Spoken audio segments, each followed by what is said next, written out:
আঙ্কেলের বাসায় যে দেখতে পাচ্ছেন বই, লাইব্রেরিতে খুব সুন্দর বই, সব মিলে যে বই প্রেমী মানুষ।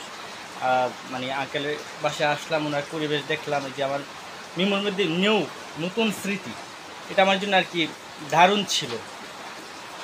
সব মিলে এই যে এই যে এখন বৃষ্টি পড়তেছে, টিনের চাল, হ্যাঁ, টিনের চালে যে বৃষ্টি পড়তেছে, সব মিলিয়ে যে ভ্রমণ মধ্যে যে আঙ্কেল, আমি আপনার কাছে যে তরুণদের দেশ ভ্রমণের ক্ষেত্রে আপনি কিভাবে দেখছেন, সাইকেলে বা পায়ে হেঁটে ভ্রমণটাকে আপনি কিভাবে দেখছেন, আমি এই বিষয়ে যদি একটু বলেন।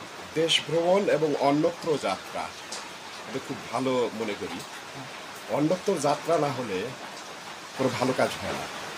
আমি যে জায়গায় অন্যত্র যাত্রা বলতে আমরা রাসূল করিম সাল্লাল্লাহু আলাইহি ওয়াসাল্লামের হিজরতটাকেও মনে করি। যদি উনি হিজরত না করতেন তাহলে বিশাল ইসলাম ধর্ম সুপ্রতিষ্ঠিত হওয়া কতটুকু সম্ভব ছিল আমার মনে হয় না। তারপরে জ্ঞানের রাজ্যে অবাধ বিচরণ নামে একটা কথা আছে, যে শিক্ষা আছে জ্ঞানের রাজ্যে অবাধ বিচরণ। আমি এটাকে খুব মনে প্রাণে এই কথাটাকে বিশ্বাস করি। এবং শিখতে গেলে নতুন নতুন জায়গা দেখতে হবে।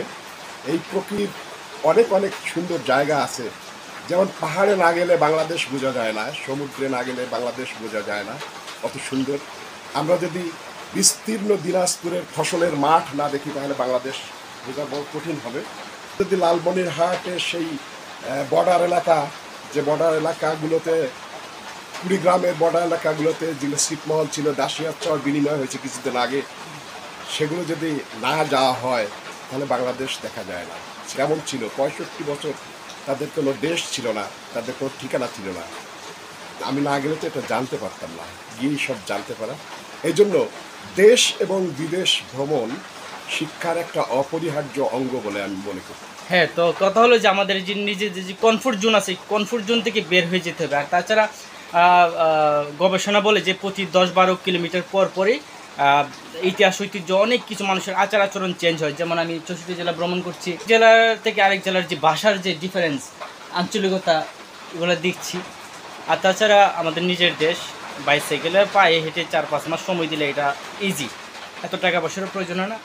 বেশ কিছু বইপত্র পড়ে বের হয়ে যাবেন, আসলে পথে নামলেই পথ চেনা যায়। পথে না নামলে পথ চেনা যায় না।